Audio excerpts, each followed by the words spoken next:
चलिए बच्चों, कैसे हैं सब लोग?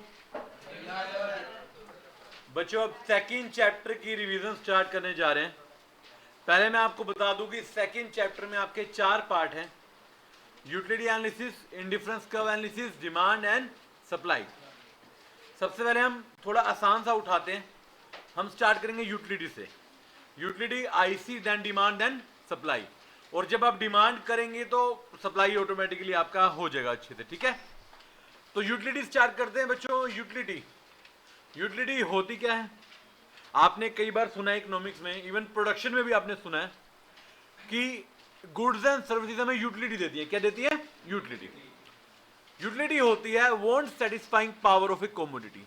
एक कमोडिटी की आपकी इच्छाओं को पूरा करने की पावर, उसको क्या बोलते हैं? यूटिलिटी। देखिए, एक होती है खाली यूजफुलनेस कि काम की चीज है। यूटिलिटी भी यूजफुल है बट मोर देन यूजफुल है।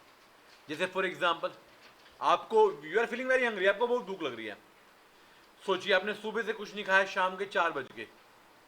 अब मैंने आपको एप्पल दिया, although you don't like Apple, आपको एप्पल पसंद नहीं है ना, आज के बच्चों को तो पिज्जा बर्गर खाना है, फिर भी मैंने एप्पल दे दिया 4 बजे आपको। ट्रस्ट मी, वो एप्पल भी आपको क्या देगा? सेटिस्फैक्शन। उसको बोलते हैं यूटिलिटी। क्या बोलते हैं? यूटिलिटी।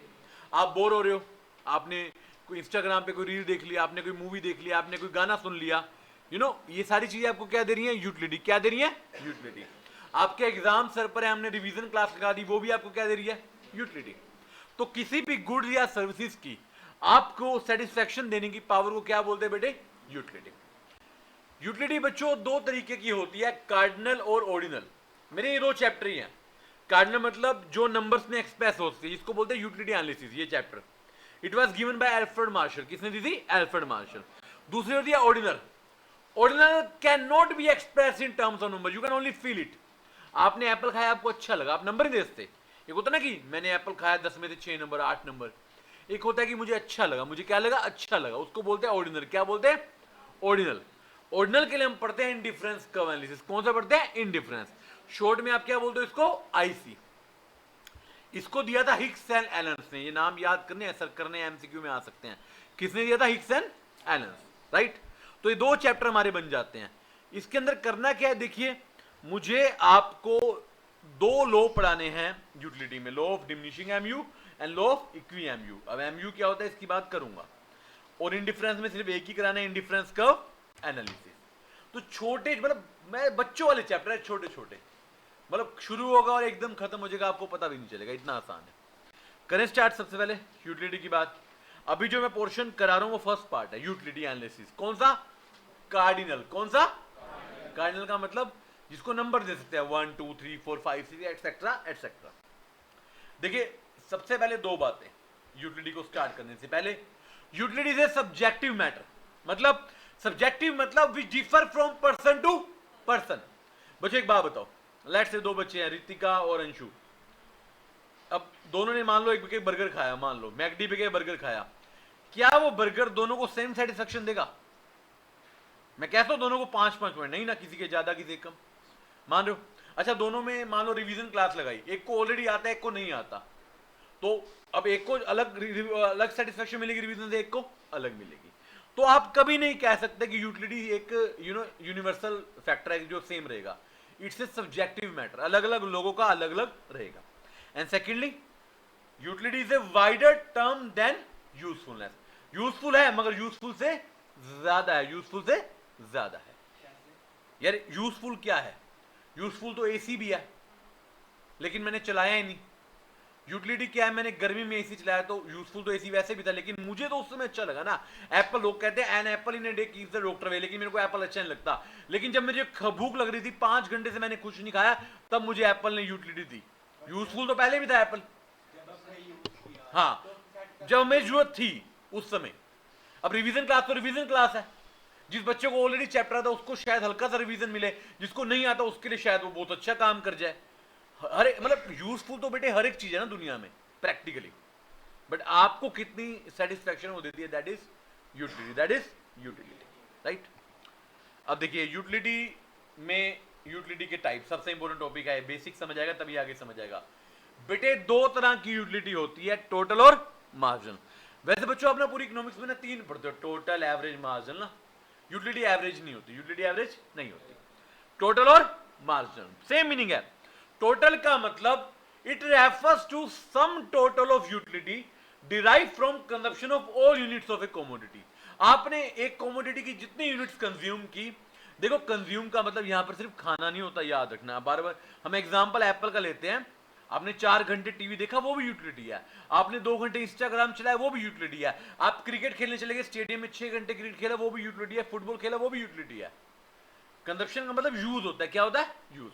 फॉर एग्जाम्पल आपको ना बहुत ज्यादा भूख लग रही थी, आपने 5 एप्पल खाए, कितने एप्पल खाए, आपको आपके हिसाब से 40 पॉइंट्स मिले, क्या मिले 40 पॉइंट्स।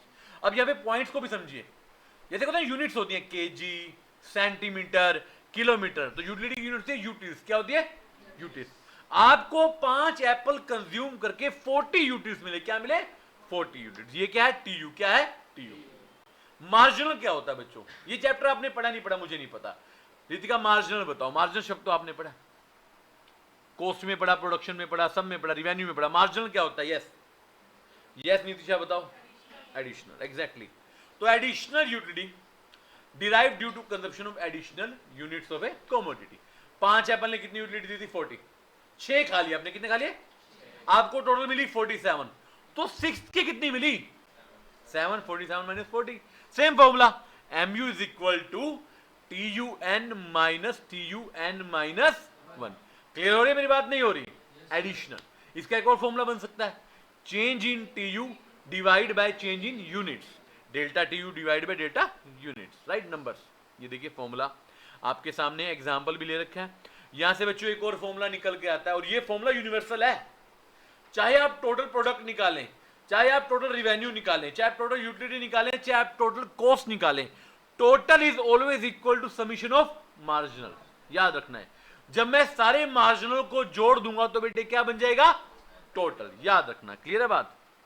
एग्जांपल देख लो आप, देखो मैं आपको क्लियर कर देता हूं। ये यूनिट्स दिख रही है बेटे आपको, टीयू दिख रही है, एमयू निकाल सकते हो। देखो 0 पे तो एमयू निकलती नहीं ना, 30 में से 0 के 30, 56 में से गए 26, 75 में 56 गए 19, 90 में 75 गए 15। दिख रहे हैं आपको ऐसे अलग अलग। लास्ट में टोटल करना कितना आया, और यहां पे टोटल कितना है 90। तो क्या मैं कह सकता हूं कि TU is equal to summation of MU, yes और no, yes we can verify it. Clear है बात, सिंपल। देखिए अब मैं आगे बढ़ूं इससे पहले बच्चों को क्वेश्चन आया था सर, इस चैप्टर के 4 पार्ट है ना, यूटिलिटी, आईसी, डिमांड सप्लाई। तो कितने नंबर का चैप्टर है ये, चैप्टर 10 से 15 नंबर का है, 15 का भी आ सकता है। सर यूटिलिटी में कितने आते हैं, यूटिलिटी में 2-3, आईसी में 2-3, डिमांड सप्लाई में 5-5 मान के चलिए आप, ठीक है। तो ये चैप्टर अगर मैं बात करूं ना कि जितना एफर्ट डिमांड सप्लाई पे करना है, एफर्ट उससे 20% है, मगर मार्क्स तो 50% है। समझ, स्मार्ट स्टडी किसे कहते हैं। ये छोटा सा चैप्टर भी 2 या 3 क्वेश्चन देगा, डिमांड इतना बड़ा भी 5 देगा। मैं ये नहीं कह रहा कि डिमांड को ना करो, पहले किसको करो, इसको करो। समझ रहे बात को, क्लियर है बात। स्कूल में पढ़ रखा है आप लोगों ने चैप्टर ये, जिन लोगों ने इकोनॉमिक्स पढ़ा होगा शायद पढ़ा होगा, काफी बच्चों ने इकोनॉमिक्स पढ़ी नहीं होती प्लस 2 में। चलो अब देखिए सबसे इंपोर्टेंट, इसके पीछे लो मोस्ट इंपोर्टेंट, इस चैप्टर में इसके ऊपर क्वेश्चन आएगा, यस 100% आएगा, लिख कर ले लो आएगा। क्या नाम है पढ़ना इसका, लॉ ऑफ डिमिनिशिंग। क्या होता है डिमिनिशिंग, कम होना, डिक्रीज होना, क्या देखिए ये लो मैं आपको 2 तरीके से पढ़ाऊंगा, एक एमयू के हिसाब से, एक टीयू के हिसाब से। पहला एमयू कहता है as more and more units are consumed, MU start decreasing and decreasing, a point come it become 0 and even negative. मतलब कहता है ज्यादा से ज्यादा यूनिट कंज्यूम करते हैं तो एमयू गिरना शुरू होती है। क्या होती है, गिरना शुरू होती है, गिरती रहती है, गिरती रहती है, गिरते गिरते 0 हो जाती है, और इवन क्या होती है नेगेटिव। अब आपको कैसे, मैं समझाता हूं आपको। सेम संडे का दिन है, आप क्रिकेट खेलने गए हो, क्या गए हो क्रिकेट खेलने। आप दोपहर को 2-2:30 बजे घर पहुंचते हो, आपने कहा बहुत भूख लगी है, आपके घर वालों ने आपको दिया ग्लास ऑफ जूस, आप पियोगे, कैसा लगेगा, अंतरात्मा तृप्त हो जाएगी, ऐसा लगेगा ओहो मजा ही आ गया, है ना। सुबह से कुछ नहीं खाया, जूस पिया, लेकिन आपका पेट तो भरा नहीं, आपने एक गिलास और जूस पिया, आपको बहुत अच्छा लगा, लेकिन जैसा पहले ग्लास में लगा था क्या दूसरे ग्लास में वैसा लगा। आप खुद बताओ, आपको लगता है आप रेस्टोरेंट में जाओ खाना खाने, आपने 2 बर्गर खा लिए, पहला बर्गर दूसरा बर्गर सेम सेटिस्फेक्शन देता, कभी नहीं देता, नहीं देता। फिर आपने एक और ग्लास पी लिया जबरदस्ती, आपका पेट भर गया, आपको मजा नहीं आया, आपकी यूटिलिटी क्या होगी 0, क्या होगी। अब मम्मी ने कहा नहीं बेटे एक और पी ले, अब आपने वो पिया, वो बाहर ही आ गया, तो यूटिलिटी क्या होगी? नेगेटिव। होता ना ऐसे, आप टीवी देख रहे हो, 2 4 5 जिसकी जितनी कैपेसिटी, उस टाइम तो टीवी बढ़िया लग रहा होता है ना, फिर सिर दर्द होनी शुरू हो जाती है, वो जीरो और नेगेटिव में चला जाता है। एक टाइम होता है वैसे टीवी आके बैठे हो, बोर हो रहे हो, मतलब जीरो। एक अब आपके सिर दर्द होगी, वो क्या है? नेगेटिव। तो दुनिया में ऑलमोस्ट, अब आपको कोई सर ऐसा नहीं होता, एक्सेप्शन, एक्सेप्शन तो मैं पढ़ाऊंगा, नॉर्मल बात करो, नॉर्मल बात, राइट। अब इसी को मान लो इसका एक और नाम है, पेपर में आता है fundamental tendency of human nature. कह रहे आदमी का नेचर ही ऐसा है ना। आप सुबह फ्रेश होकर क्लास में आते हो, मजा आता है, क्लास 1-2 घंटे की होती है, अब टीचर लगा दे क्लास 7 घंटे की लगातार, वो 2-3 घंटे तो मजे दे रहे होते हैं, चौथा घंटा मजे नहीं देता, 5वां जीरो देता, चटा नेगेटिव, फिर आप टीचर को भी गालियां ही दे रहे होते हो, है ना। यूटिलिटी एक्चुअल में है। अभी टाइम फिक्स नहीं है, हर एक का अपना अलग अलग, समझिए। हो सकता है किसी की कैपेसिटी 10 ग्लास जूस की हो, उसको 10 में जाके जीरो हो सकता है, किसी बच्चे की पहले में जीरो हो जाए, पहले के बाद, सॉरी, राइट। तो इसको बोलते हैं लॉ ऑफ डिमिनिशिंग एमयू। अगर इसी को बात करें टीयू में, किसमें बात करें? सेम बात है, as more and more units of a commodity are consume, T U start increasing at decreasing rate, मतलब slow rate, a point come it becomes maximum and even start falling. Correct, T U ना धीरे धीरे धीरे धीरे बढ़ती है, लेकिन बढ़ते बढ़ते एक पॉइंट पे जाके रुक जाती है, मैक्सिमम हो जाती है, फिर गिरनी शुरू होती है, ठीक है ना। यार आपने जूस पिया, पहला, दूसरा पिया, जुड़ गया, तीसरा पिया, जुड़ गया, अब तीसरे पे जीरो हो गया तो रुक गया ना, वो पांचवें वो गिरना शुरू हो जाएगा, क्या हो जाएगा? गिरना शुरू हो जाएगा। देखो मैंने टीयू और एमयू के कॉन्टेक्स्ट दोनों में बताया है, बट आपको प्राइमा फेसी कौन सा याद करना है? एमयू वाला। कौन सा? क्योंकि नाम ही लो का डिमिनिशिंग एमयू है ना। आप सेम न्यूमेरिकल देख लो अपना, ये अभी सॉल्व किया था हमने, अब इसी में पढ़ाता हूं आपको। टीयू देखो बच्चों, 30, 56, 75, 90 बढ़ रही है, 105 पे रुक गई, मैक्सिमम होगी ना, अभी गिर गई 190। एमयू पे जाएं, एमयू देखो पहले दिन से गिरा हुआ आदमी है, एमयू है ना, गिरता जा रहा है, गिरता जा रहा है, जीरो, और फिर क्या हो रहा है? नेगेटिव। हर एक चीज को ना हम न्यूमेरिकली और ग्राफिकली प्रूव कर सकते हैं, और रियल लाइफ में भी प्रूव कर सकते हैं। अब इसको डायग्रामेटिकली अगर बनाएं, देखिए, अच्छा मैंने कल ना कोई एक लेक्चर कराया, उसमें बताया था, कुछ बच्चे ना डायग्राम याद ही नहीं करते, क्योंकि पता है पेपर में तो आना नहीं, बट बेटे एक बार देखा करो उसको। मुझे पता नहीं आना पेपर में, बट मैंने एक चीज और बताई थी, बना हुआ तो आ सकता है कि बताओ ये क्या है। रिलेशन जानना टीयू एमयू का, आपको डायग्राम नहीं था, रट्टा कैसे मारोगे? रट्टा मारना ही करते अपने आप में, आपको देखनी है वो चीज। देखो सामने, देखो मेरे स्क्रीन पे, टीयू ऊपर जा रहा है स्लो स्लो, ऊपर जाके मैक्सिमम हो गया, कम हो गया। एमयू क्या है? नीचे जा रहा है, नीचे जा रहा है, जीरो हो गए, नेगेटिव। आप में से कोई मुझे सामने देखकर, स्क्रीन पर देखकर क्या रिलेशन बता सकता है इनका क्या है? बताओ। टीयू बड़ा, एमयू गिर रहा है, ठीक है, टीयू मैक्सिमम है, एमयू और टीयू नेगेटिव है, तो सॉरी गिर रहा है, तो अब देखो ये ना दोनों बातें हैं। क्वेश्चन ऐसे भी आ सकता है कि अगर एमयू जीरो है तो टीयू क्या है? बोलेंगे मैक्सिमम।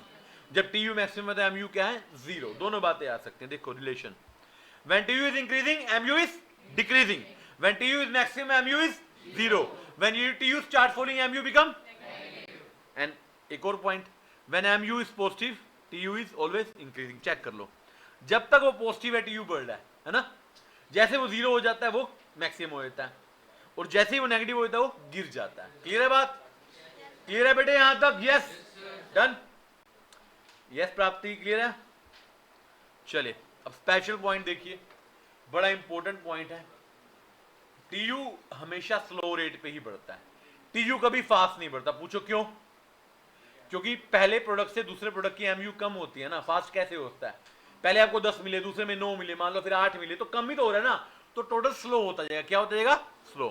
और एमयू जीवन में कभी नहीं बढ़ेगा, एमयू हमेशा स्लोपिंग डाउनवर्ड होगा विद ए नेगेटिव स्लोप, मतलब लेफ्ट टू राइट। एमयू हमेशा गिरेगा, गिरेगा ही और गिरेगा ही। क्लियर है बात?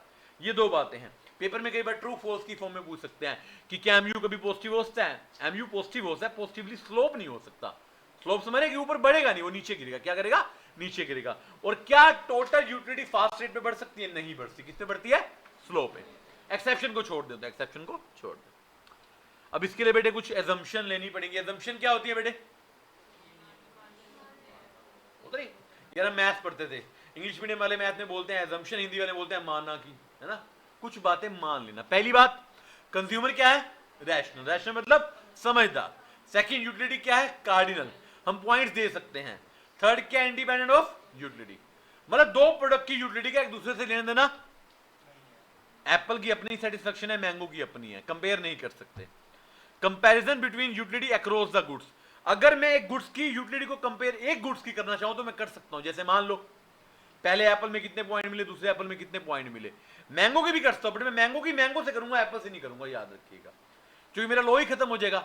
मान लो आपने पहले एक गिलास जूस पिया, फिर आपने सैंडविच खाया, फिर आपने बर्गर खाया, क्या उनको कैसे कंपेयर करूंगा? मुझे लगातार एक ही प्रोडक्ट की कंजम्पशन करनी है, तभी मैं बता सकता हूं। मान लो पहले आपने टीवी देखा, फिर आपने इंस्टाग्राम चलाया, फिर आपने मूवी देख ली बाहर जाके, फिर आपने पढ़ लिया, आपने कहा मेरे को तो चारों में मजा है, चारों में तो मजा आएगा ही ना। मुद्दा क्या था, एक ही चीज को बार बार करने पे मजा कम हो जाता है, समझ रहे हो बात को? ये बेसिक फीचर है, बेसिक एजम्पशन। कौन सी? बेसिक।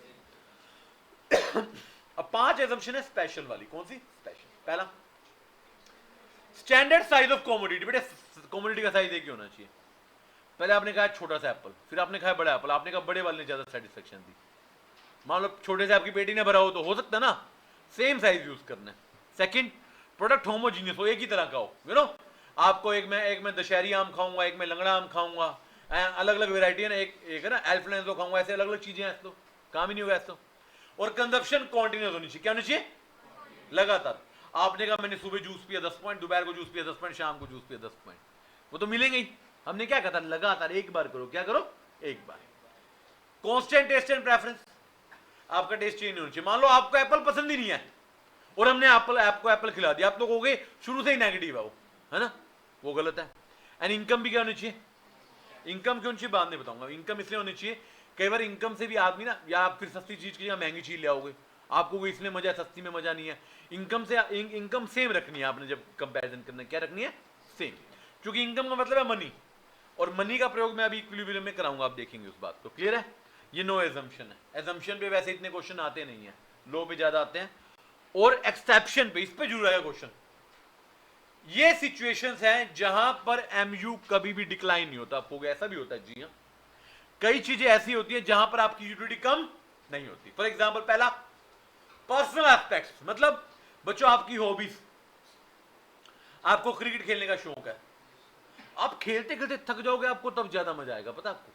आपका जिस चीज में इंटरेस्ट है, यू नो, आपको किताबें पढ़ने का शौक है, पोइट्री का इंटरेस्ट है, गाने का, डांस करने का, वो यूटिलिटी कम नहीं होती, राइट। या आपको एडिक्शन है, आदत, लत लगी हुई है शराब पीने की, सिगरेट पीने की, इवन कुछ खाने की, लाइक कोल्ड ड्रिंक, बर्गर की भी, जिसको आदत है ना, उसको कभी यूटिलिटी कम नहीं होती। वो कहता है ना, जो आदमी ड्रिंक करता है वो तो कहता है मजा ही 2-3 पैक लगाने के बाद शुरू होता है ना, उसका कम नहीं होता, उसका बढ़ता रहता है, राइट। एंड लास्ट, मनी, पैसा कभी भी यूटिलिटी कम नहीं कर सकता। आपने मुझे 1000 रुपये दिए, मुझे अच्छा लगा, आपने 1000 रुपये और दिए, मुझे और ज्यादा अच्छा लगा। आप मुझे 10,000 दोगे, मुझे बहुत ज्यादा अच्छा लगेगा। ऐसा थोड़ी कि नहीं बस बहुत हो गया, रहने दो, ऐसे नहीं कोई कहता है। ऐसे पैसे के लिए कोई कुछ नहीं कहता। पैसा है ना, मेरे को लगता है जीवन में हर आदमी काम किस लिए कर रहा है? पैसे के लिए। लोग बोलते हैं मैं इनकम कमाना चाहता हूँ, घर वालों की इच्छाएं पूरी करना चाहता हूँ, यू नो, एक अच्छा जीवन जीना चाहता हूँ। सबका निष्कर्ष है कि मैं पैसे कमाना चाहता हूँ अल्टीमेटली, राइट। तो ये 3 पॉइंट्स हैं जो एक्सेप्शन में है, जहां पर यूटिलिटी कम नहीं होती, ध्यान रखिएगा। क्लियर है बात यहां तक? पहला लो यहां पे समाप्त हो, लो ऑफ डिमिनिशिंग एमयू। अब देखिए, consumer equilibrium and consumer surplus, दो बातें बड़ी ज्यादा इंपॉर्टेंट। इक्विलिब्रियम और सरप्लस की बात करेंगे। किसकी बात करेंगे? Equilibrium of surplus. इक्विलिब्रियम क्या होता है बेटे? इक्विलिब्रियम होता है मैक्सिमम सेटिस्फेक्शन का स्टेज, जहां पर कंज्यूमर को लगता है बस मजा आ गया। इन शॉर्ट इसका एक फॉर्मूला है, जहां पर आपको लगता है कि आपकी मार्जिनल यूटिलिटी, जो आपको यूटिलिटी मिल रही है, that is equal to price of commodity. जी, that is equal to price of. यार आपने कभी लिटरल भाषा में सुना घर वालों को सोते हैं कि यार इसमें पैसे पूरे हो गए हैं, कहते हैं अभी मतलब आपने 100 रुपए खर्च किया तो आपको लगा 100 का मजा आ गया, पैसा वसूल हो गया, उसको बोलते हैं इक्विलिब्रियम। क्या बोलते हैं? और अगर आपको कई बार ना 100 में 150 का मजा आता है, 100 में, उसको बोलते हैं सरप्लस। क्या बोलते हैं? और 100 रुपए में आपको मिला 20 का, मतलब आपने कहा पैसे बर्बाद ही हो गए, उसको बोलते हैं डेफिशिएंसी या डेफिसिट। डेफिशिएंसी या डेफिसिट, समझ रहे हैं? मतलब दो चीजों को देखना है बच्चों, MUX और PX। MUFX का मतलब मार्जिनलिटी ऑफ एक्स, PX का मतलब प्राइस ऑफ एक्स। यानी कि consumer is willing to purchase an item as long as MU is equal to price. तो यहां से इक्विलिब्रियम का फॉर्मूला भी निकलता है। देखिए, MU, इसके दो फॉर्मूले हैं। पहला है MUX को PX के इक्वल मान लो, या MUX divide by PX is equal to MUM। MUM का मतलब मार्जिन यूटिलिटी ऑफ मनी, और इसको मैं क्या मानूंगा? 1। क्या मानूंगा? 1। In short, margin utility price के इक्वल होनी चाहिए, सिंपल सी बात। अब देखो यहां पे तीन बातें निकलती हैं बड़ी इंपॉर्टेंट सी, सब देखो पहले ध्यान से। अगर मार्जिन यूटिलिटी प्राइस से ज्यादा है, मतलब आपको ज्यादा मजा आ रहा है, तो क्या बोलेंगे आप? Consumer surplus. क्या बोलेंगे? कंज्यूमर, मतलब what a consumer is ready to pay is less than what he actually pays, right? Formula बन जाएगा MUX माइनस PX। अब ये देखिए, आपको टेबल के अंदर TU MU दिख रही है, कंपेयर करना दोनों का, प्राइस और MU का डिफरेंस निकाल लो। 30 में से 20 गए 10, 25 में से 20 गए 5, ये दोनों क्या है? सरप्लस। क्या है? CS का मतलब कंज्यूमर सरप्लस। मतलब 20 रुपए भर के 25 रुपए का मजा आ रहा है, या 20 रुपए भर के 30 रुपए का मजा आ रहा है, तो सरप्लस है। क्या है? सरप्लस। अगर 20 में 20 का मजा आ रहा है तो ये क्या है? इक्विलिब्रियम। और अगर 20 में 15 का, 10 का, 5 का, तो ये क्या है? डेफिशिएंसी। क्या है? मतलब जितने पैसे आप भरने को तैयार हो, अगर उतनी यूटिलिटी आपको मिल रही है तो आप इक्विलिब्रियम में हो, ज्यादा मिल रही है तो आप सरप्लस में हो, कम मिल रही है तो आप डेफिसिट में हो। क्लियर है बात? ये देखिए, ये तीनों बातें डायग्रामेटिकली देख लो आप इसको। 20 रुपए प्राइस है, MU डिक्रीजिंग होता है, जहां पर MU और ये प्राइस दोनों 20 हो गई, ये इक्विलिब्रियम है। ये क्या है? इक्विलिब्रियम। ऊपर क्या है? सरप्लस। और नीचे क्या है?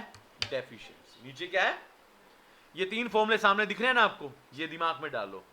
MU अगर ग्रेटर देन प्राइस है तो surplus, MU equal to price है तो equilibrium, MU less then price है तो क्या? डेफिशिएंसी। डन है बेटे? क्लियर बात यहां तक? ये लॉ ऑफ DMU का पार्ट है, एक आखिरी लॉ है इसमें, लॉ ऑफ इक्विलिब्रियम। ये क्या होता है? देखिए, जो आपने ऊपर एग्जांपल पढ़ा वो सिंगल कमोडिटी का था, ये क्या? Multiple commodity. किसका? आपने सैंडविच और कोल्ड ड्रिंक साथ साथ लिए। अब मुझे सैंडविच का भी चेक करना है, कोल्ड ड्रिंक का भी चेक करना है, तो वो कहता है, पहले लाइन समझना, the consumer will get maximum satisfaction and will be in equilibrium when MU of money spend on various goods is equal. सबके MU इक्वल हो, सबके MU इक्वल हो, यानी कि सिंपल सा फॉर्मूला आप याद कर लो, MUX divide by PX is equal to MUY divide by PY is equal to MUZ divide by PZ। मतलब XYZ मेरी अलग अलग क्या है? कोमोडिटी। सिंपल है, समझ रहे? मानो दो प्रोडक्ट है A और B, दो प्रोडक्ट क्या है? A और B, तो मैं क्या लिखूंगा? MU of A divide of price of A is equal to MU of B divide by price of B। Very simple. सबका MU और प्राइस का रेशियो सेम होना चाहिए। क्या सेम होना चाहिए? सबका MU और प्राइस का रेशियो सेम होना चाहिए। चाहे दो, मैंने दो कमोडिटी नहीं बोली, 2 हो, 4 हो, 6 हो, 8 हो, 10 हो। जैसे रेस्टोरेंट में जाते हो, आपने थाली मंगा ली, अब थाली में 5-7 सब्जियां हैं, सैलेड है, रायता है, मीठा है, रोटी भी 2-3 तरह की, तो 15-16 होगी ना वैरायटी। तो सबका MU डिवाइड बाय प्राइस क्या होना चाहिए? सेम। क्या होना चाहिए? सेम। तो आप इक्विलिब्रियम में हो। सर इस पे एक ऐसा क्वेश्चन आता है, इस पे ये फॉर्मूला आता है और कुछ नहीं आता, डोंट वरी। क्लियर है बात? अब इस चैप्टर का लास्ट टॉपिक, वॉन्ट्स। वॉन्ट्स क्या होती है भाई ललित, बताओ? इच्छाएं। आपने कहा ना वॉन्ट्स को सेटिस्फाई करना है। वॉन्ट्स बेचे 3 तरह की होती है हमारी, नेसेसिटी, कंफर्ट और लग्जरी। नेसेसिटी मतलब बेसिक, रोटी कपड़ा मकान शेल्टर, कंफर्ट एक कंफर्टेबल लाइफ के लिए, लग्जरी भी नहीं है मगर नेसेसिटी भी नहीं। जैसे मान लो घर में टीवी और एसी चाहिए। अब एसी आजकल तो लग्जरी नहीं रहा ना, बट गर्मी लगती है तो एसी चाहिए। बिना एसी के मैं पंखा कूलर चलाऊंगा, ठीक है, अच्छा रहेगा, बट एक नॉर्मल एसी लगाऊंगा तो मेरा लाइफ थोड़ी कंफर्टेबल हो जाएगी ना, हो जाएगी ना। और एक होता है लग्जरी, एक होता है टीवी लगाना, एक होता है महंगा टीवी लगाना, एक होता है नॉर्मल गाड़ी लेना, एक होता है महंगी गाड़ी लेना, एक होता है गोल्ड खरीदना, एक होता है डायमंड्स खरीदना। लग्जरी आपको कंफर्ट नहीं देता, लग्जरी सिर्फ आपको शान शौकत देता है, मार्केट में आपकी इज्जत बढ़ाता है। शायद लोगों को लगता है ऐसे ना कि महंगी चीजें पहनने से इज्जत हो जाती है, वो बात है।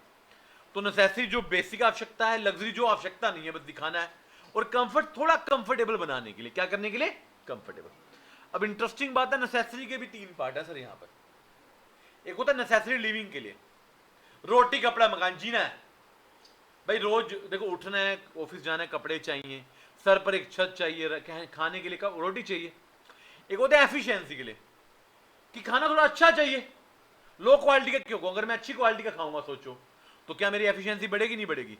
कपड़े में थोड़े अच्छे डालूंगा, मैं ब्रांडेड नहीं कर रहा, थोड़े साफ सुथरे डालूंगा तो अच्छा जीवन बिता पाऊंगा। मेरे घर के बाहर की सड़क में पानी भरा होगा या साफ होगी तो अच्छा कब एफिशिएंसी होगी? जब साफ होगी, उसको बोलते हैं एफिशिएंसी।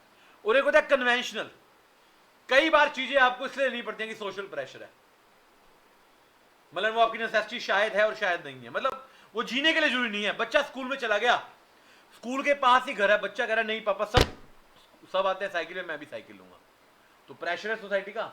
बच्चा 11th क्लास में चला गया, बच्चे का नहीं मुझे तो बाइक चाहिए, अब वो साइकिल पे भी जा सकता है, जरूरी नहीं है बाइक पे आना, मगर सोसाइटी का प्रेशर है, सारे दोस्त बाइक पे आ रहे हैं तो ये भी बाइक पे जाएगा, होता नहीं। स्कूल का ट्रिप जा रहा है, सारे बच्चे जिद करते हैं घर पे हमको भी जाना है, इच्छा नहीं भी होती तब भी मेरे दोस्त जा रहे हैं तो मुझे जाना पड़ेगा, नहीं तो मेरी बेइज्जती हो जाएगी ना। बर्थडे पार्टी पे गिफ्ट लेके जाना है, वो सो प्रेशर है सोसाइटी, उनको बोलते हैं कन्वेंशनल, कि समाज में शक्ल दिखाने के लिए हमें कई काम ऐसे करने पड़ते हैं जो हम नहीं करना चाहते या जो जरूरी नहीं है। आप लोग भी करते हो ना ऐसी कई चीजें, करनी पड़ती है वो सारी चीजें, उनको बोलते हैं कन्वेंशनल।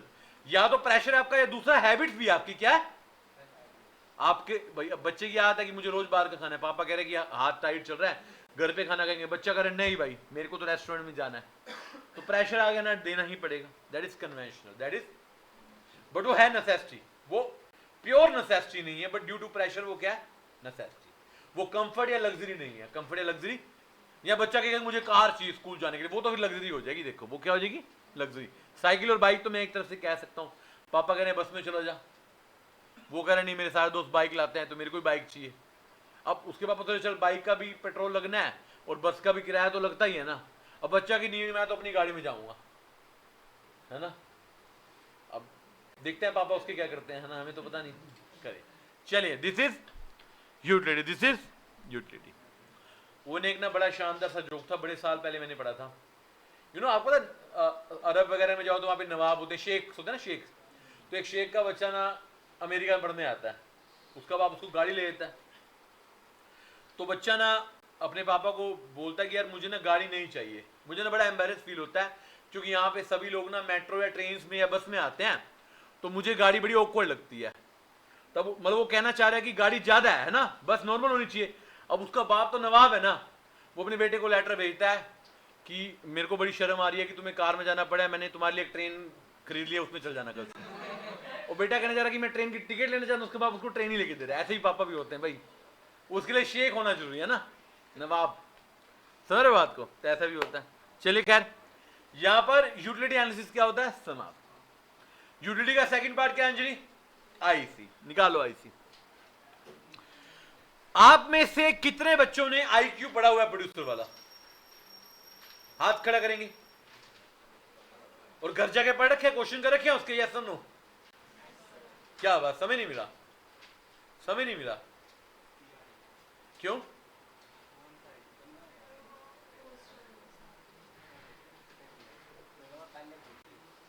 तो जैसे देखो मैंने हमेशा एक बात बताई है, आपने कंज्यूमर का आईसी पढ़ा तो प्रोड्यूसर का आईक्यू हो जाएगा, आपने प्रोड्यूसर का आईक्यू पढ़ा तो कंज्यूमर का आईसी भी जल्दी हो जाएगा, अब इतना टाइम नहीं लेगा। ये आईसी क्या होता है, इंडिफरेंस कर्व, क्या होता है, एक ऐसा कर्व जो रिप्रेजेंट करता है various combination of to commodities जो इक्वल और मैक्सिमम सेटिस्फैक्शन देती है। मतलब एक ऐसा कर्व, उस पे जितने पॉइंट्स हैं वो आपको इक्वल और मैक्सिमम सेटिस्फैक्शन देते हैं। आपको पता है सारे पॉइंट्स इक्वल सेटिस्फैक्शन दे रहे हो तो आप इंडिफरेंट हो, कोई भी यूज कर लो, इसलिए इसको क्या बोलते हैं, इंडिफरेंस कर्व। क्या बोलते हैं, ये देखिए कर्व दिख रहा है आपको सामने, कितने पॉइंट्स हैं इसके ऊपर, 3, A B C, A B C तीनों ही इक्वल लेवल दे रहे हैं।